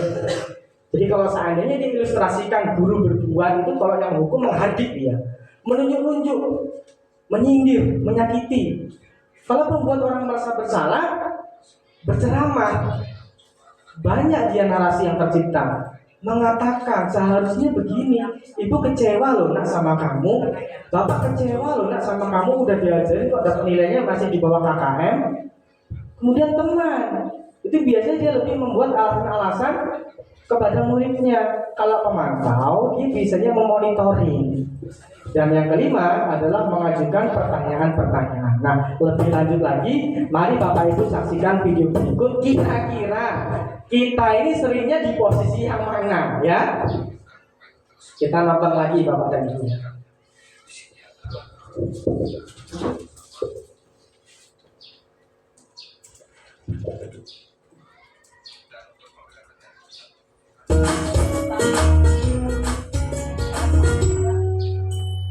Salam bahagia Ibu dan Bapak guru hebat. Dalam penerapan disiplin positif restitusi, salah satu program yang dikembangkan adalah 5 posisi kontrol. 5 posisi kontrol dalam restitusi adalah proses perjalanan seorang pendidik agar dapat mengenali dirinya. Pada video kali ini, kita akan membahas tentang 5 posisi kontrol yang dikembangkan oleh Diane Gosson dan contoh penerapannya.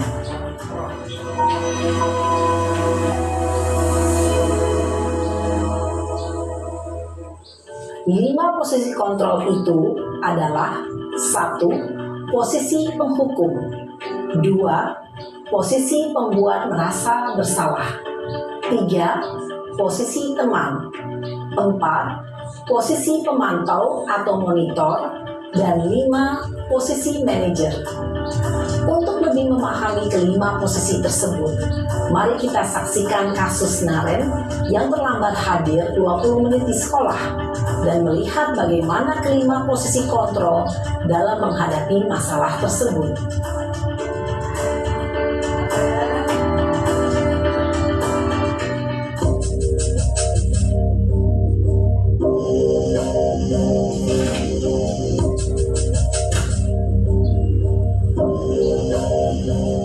Naren!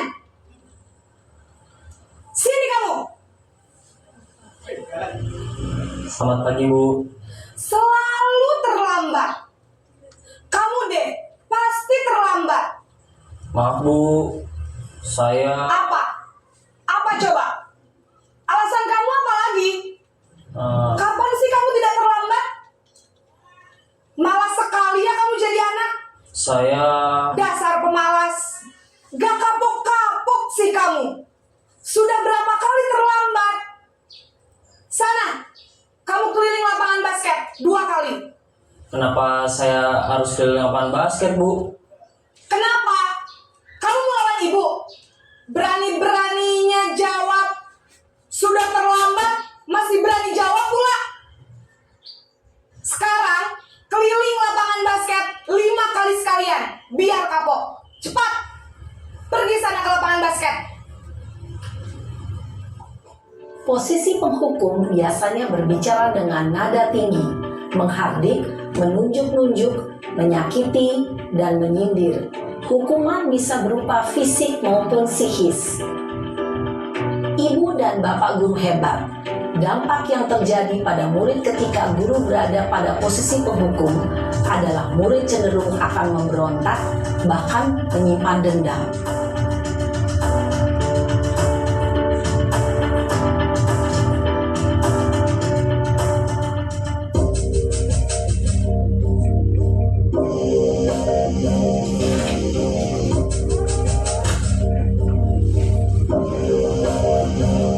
Naren!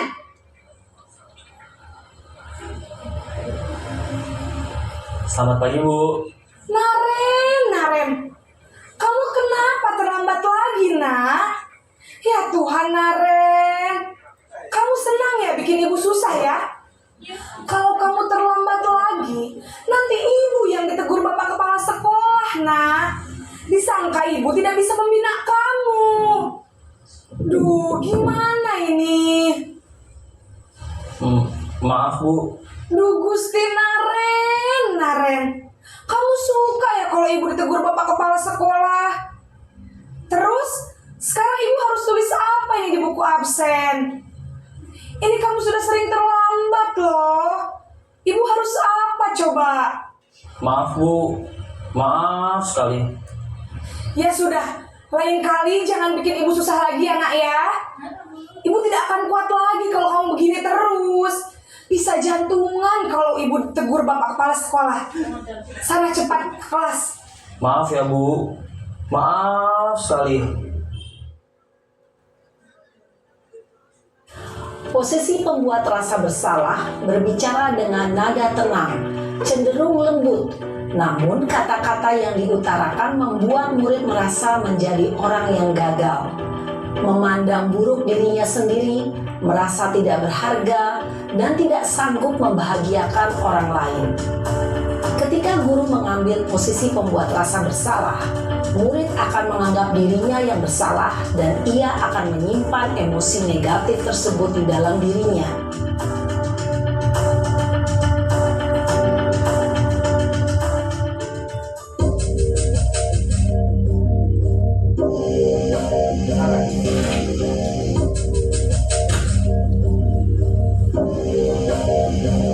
Naren!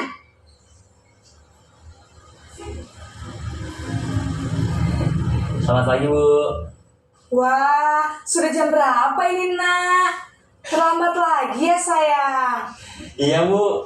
Habis ibu saya lupa bangunkan saya, Bu. Kamu malah menyalahkan ibu kamu. Kamu bukannya anak yang larinya paling kencang. Kok terlambat sih? Iya, Bu. Saya memang terlambat bangun tadi. Jadi biarpun saya lari kencang, tetap gak kekejar, Bu. Ya sudah sana, nanti lain kali larinya lebih kenceng lagi ya, biar gak terlambat lagi. Bikin seneng ibu, demi ibu. Bisa kan? Bisa lah, Bu. Ya sudah sana masuk kelas, ibu beresin urusan absen kamu. Kamu ini ada-ada saja. Dalam posisi teman, guru berbicara dengan nada suara ramah, akrab, cenderung bersenda gurau untuk menjaga suasana tetap santai. Murid akan merasa senang, aman, dan akrab dengan guru. Identitas yang tercipta adalah identitas sukses atau berhasil. Namun, perlu diingat, karena ini masih dorongan eksternal, maka ada faktor ketergantungan dari murid kepada orang tertentu. Di sini guru absennya, sehingga di lain waktu murid bisa berperilaku baik, namun hanya kepada orang-orang tertentu saja.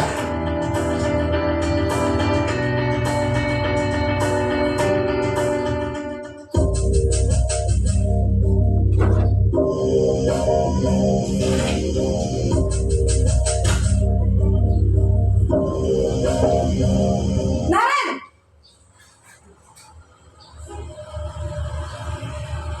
Selamat pagi, Bu. Naren, apa peraturan sekolah kita tentang jam berapa kita harus masuk sekolah, nak? Kita harus di sekolah jam 7, Bu. Iya betul, sekarang sudah jam 7.20. Naren sudah tahu konsekuensinya jika terlambat hadir. Paham, Bu.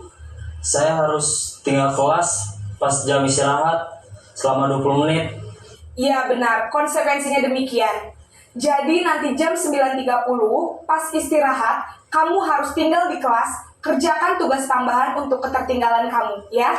Baik, Bu.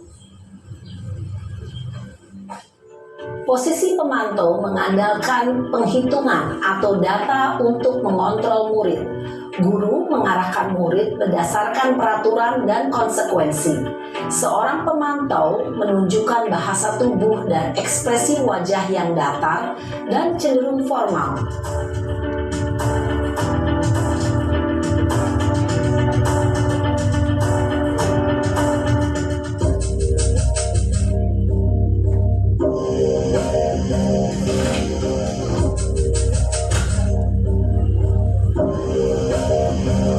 Naren!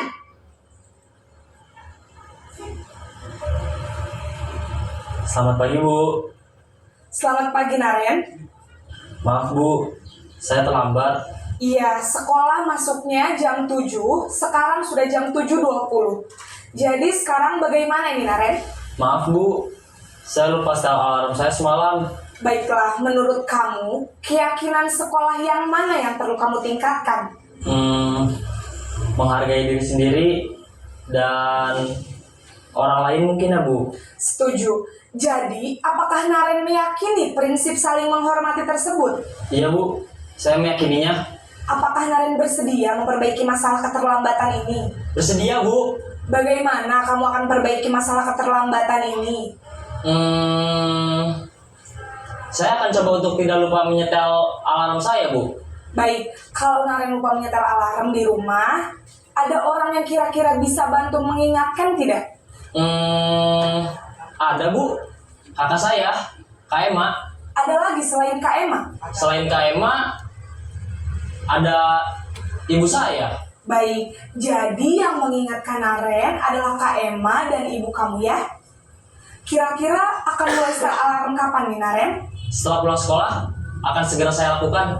Baik, jadi Naren akan setel alarm untuk bangun besok pagi dan akan diingatkan oleh kakak dan ibunda Naren, ya.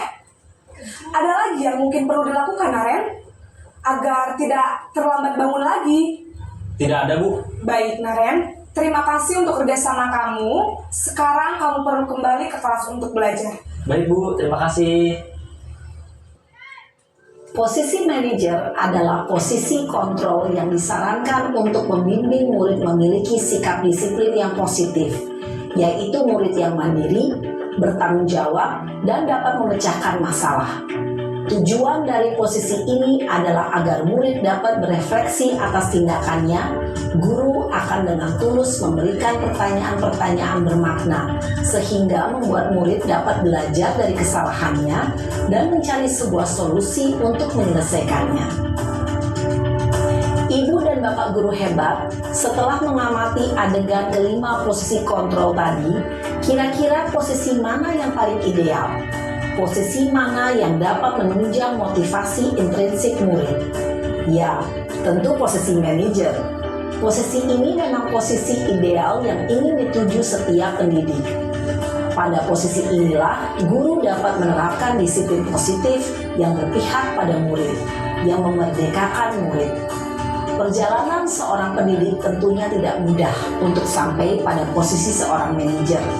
Namun, tujuan kita pasti, yaitu menciptakan murid-murid yang mandiri, merdeka, dan bertanggung jawab. Semoga penggambaran 5 posisi kontrol yang telah diperlihatkan ini dapat menjadi ajang refleksi bagi kita semua, agar dapat terus mengasah dan menerapkan disiplin positif yang memerdekakan murid. Mari terus berlatih dan bersemangat. Selamat menerapkan. Baik, Bapak Ibu ya. Jadi kita sudah sama-sama menyaksikan 5 posisi kendali kita sebagai guru atau 5 posisi kontrol sebagai guru. Jadi kira-kira bagaimana Bapak Ibu? Ini kita selama di sekolah ini lebih seringnya di mana ini biasanya? Penghukumkah? Atau merasa membuat bersalah? Teman? Pemonitor? Ya, pemantau ya? Atau justru sebagai manajer? Tentunya Bapak dan Ibu dianjurkan sebagai manajer, karena itulah posisi yang paling efektif ketika menangani perilaku siswa kita di sekolah ya. Jadi ini ada beberapa contoh pernyataan yang sekiranya tadi sudah digambarkan di video tadi ya. Ada penghukum, ada pembuat merasa bersalah, teman, pemantau, manajer, dan lainnya. Nah ini adalah bergerak ya. Mari Bapak Ibu sama-sama kita bergerak antara yang tadinya peraturan jadi nilai-nilai, yang tadinya pemantau minimal pemantau. Saya yakin Bapak Ibu sudah melakukan pemantau kok. Jam berapa ini masuknya? Aku jam segini. Itu sudah pemantau Bapak dan Ibu. Ya. Jadi manajer. Konsekuensi atau hadiah mari kita ubah atau bergerak ke memperbaikinya. Nah selanjutnya segitiga restitusi ini akan saya tampilkan bagaimana caranya kita menghadapi perilaku siswa kemudian menggunakan segitiga restitusi. Ada 3 tahapan ya. Ada 3 tahapan di segitiga restitusi ini. Yang pertama menstabilkan identitas, yang kedua validasi kebutuhan atau tindakan yang salah, dan yang ketiga menanyakan keyakinan. Ini adalah tahap yang pertama untuk menstabilkan identitas. Guru berkata, berbuat salah itu manusiawi, tidak ada manusia yang sempurna. Bapak Ibu itu juga pernah berbuat salah loh nak. Itu menstabilkan identitas dan seterusnya. Kemudian untuk validasi tindakan yang salah atau validasi kebutuhan. Kamu bisa nggak melakukan hal yang lebih buruk, tapi kamu tidak melakukannya kan? Kamu pasti punya alasan mengapa melakukannya. Apa yang penting bagi kamu dan seterusnya. Nanti kita langsung tampilkan video praktiknya saja ya Bapak Ibu. Kemudian yang terakhir adalah menanyakan keyakinan. Jadi untuk segitiga restitusi ini guru itu lebih berada di posisi manajer Bapak dan Ibu ya. Apa yang ditanyakan? Apa nilai yang kita percaya di sekolah? Apa yang kira-kira sekolah kita? Kelas yang ideal itu seperti apa? Nilai-nilai keyakinan apa yang kamu sepakati dan seterusnya. Nah ini menjadi tahapan. Nah sekarang saya akan mencoba tampilkan praktik segitiga restitusi yang sudah saya lakukan menghadapi perilaku anak-anak di sekolah kita.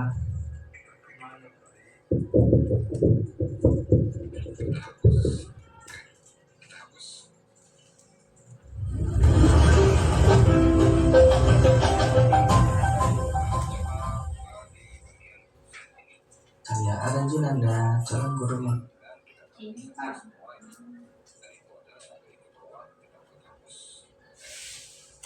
menggunakan tidak dapat. Lutfi kesal dengan Ilham karena Ilham sering melihat pekerjaannya. Lalu Lutfi marah dan tidak dapat menahan emosinya. Berikut adalah skenario penyelesaian masalah menggunakan segitiga restitusi. Selamat pagi, Lucy. Bagaimana kabarnya hari ini? Bapak mendengar cerita dari ketua kelas katanya kamu marah besar. Ya Pak, saya selalu mendengar cerita saya kesal dengan Pak. Karena melakukannya secara berlebihan. Oh jadi begitu. Wajar saja jika kamu marah. Kalau seandainya Bapak ada di posisi kamu, tidak akan marah. Lalu apa yang kamu lakukan kepada Ilma? Saya mendekati Pak, lalu saya bekerja. Kenapa kamu lakukan seperti itu? Ya saya salah Pak, masa iya saya tidak bisa berbuat dan saya cerita. Saya kan sudah bekerja, saya kan tidak mau sendiri. Baik, Bapak memaklumi hal itu. Meskipun kamu marah, tapi kamu tidak sempat untuk berkomentar.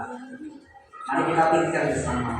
Lutfi, apakah tindakan kamu itu sudah sesuai dengan keyakinan kelas? Tidak Pak. Lalu keyakinan kelas apa yang sudah kamu melanggar? Saling menghormati dan menghargai Tuhan. Menurut Lutfi, apakah saling menghormati dan menghargai teman itu penting? Sangat penting Pak, agar kita bisa selalu lurus dengan Tuhan. Nah, betul sekali Lutfi.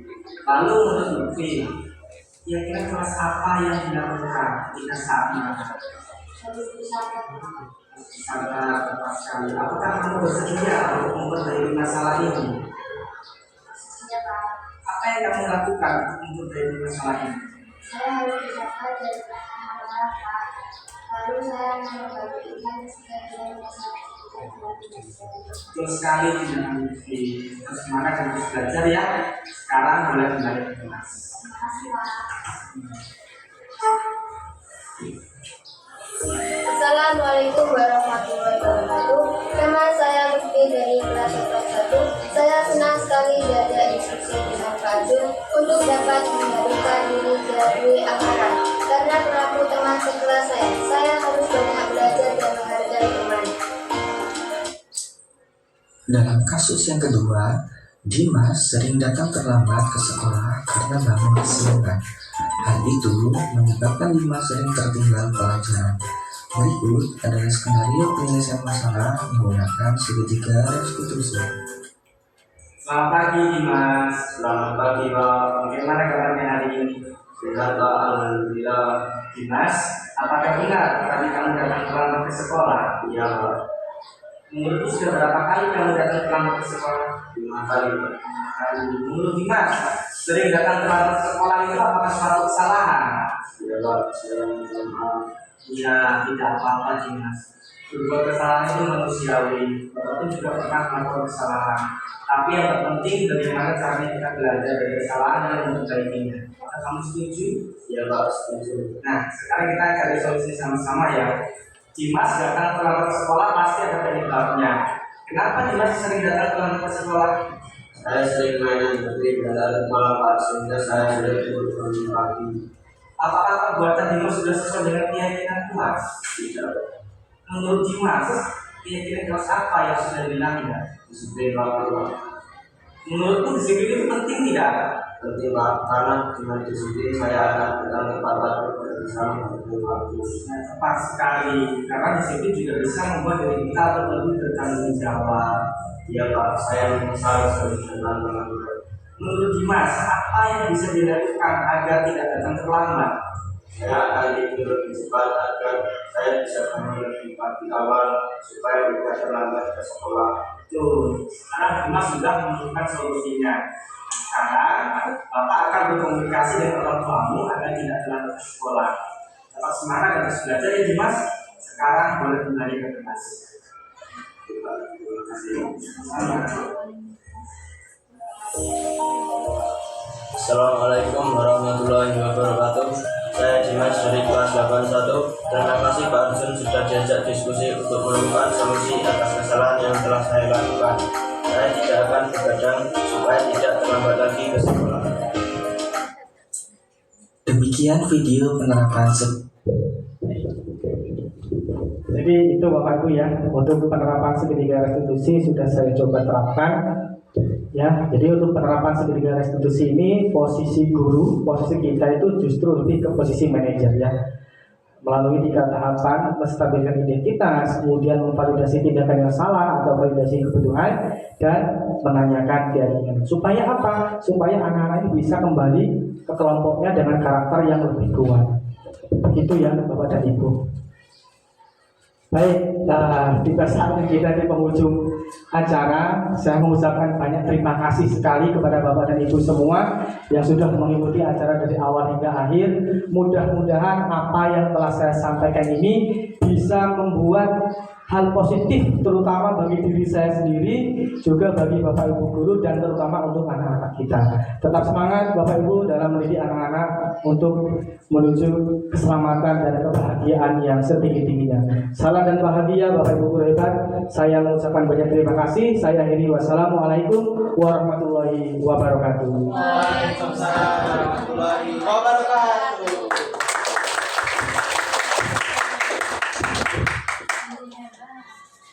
Silakan.